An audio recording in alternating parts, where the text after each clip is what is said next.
একটা ট্রান্সফর্ম করে কিন্তু বোর্ডের প্রশ্ন করতে হয়।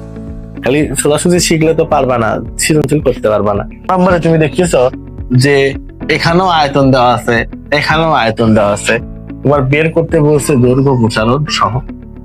তোমার আগে আয়তন প্রসারণ সহই বের করতে হবে। কারণ হচ্ছে তোমাকে আমি সম্পর্কটা লিখে দিছি যে আলফা থেকে কিভাবে গামাতে যেতে হয়, গামা থেকে কিভাবে আলফাতে আসতে হয়। তাহলে এখানে দেখো তুমি নিজে আমাকে বলে দিও কিভাবে যেতে হয়, সেটা পরে হিসাব। আগে দেখো গ নাম্বার আমরা করব যে আয়তন প্রসারণ সহ।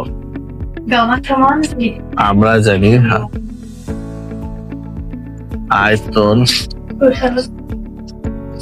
প্রসারণ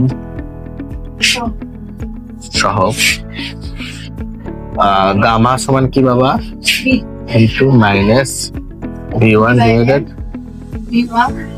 ইনটু T2 মাইনাস T1। আমরা বলে দিচ্ছি যে V1 V2 এর একক কোনো চেঞ্জ করবো না, এখানে যেটা সেটাই করবো, কারণ উপরে নিচে একক কাটে যায়।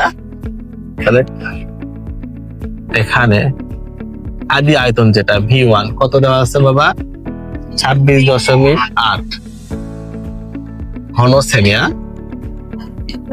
V2 বৃদ্ধি করার পরে কত হয়েছে? 27 ঘন সেমি।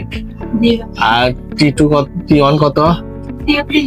T1 হচ্ছে 30 ডিগ্রি সেন্টিগ্রেড ছিল, আর T2 কত? 100 ডিগ্রি। আর হচ্ছে গামা বের হবে, গামা ইকুয়াল হোয়াট?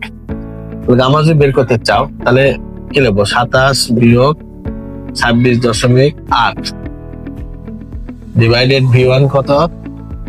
26.8 গুণন T2 মাইনাস T1 কত? 100 মাইনাস 30। 1.06 গুণন 10 to the power minus 4 per kelvin. Gamma দৈর্ঘ্য প্রসারণ সহ,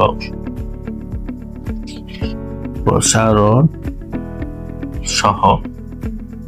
তাহলে আলফা সমান কি?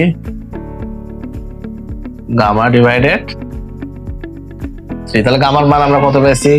1.06 গুণন 10 টু দি পাওয়ার মাইনাস 4 আর 3 দিয়ে ভাগ দিলে তাহলে আমাদের দৈর্ঘ্য প্রসারণ সহগটা বের হবে। দেখছো একটা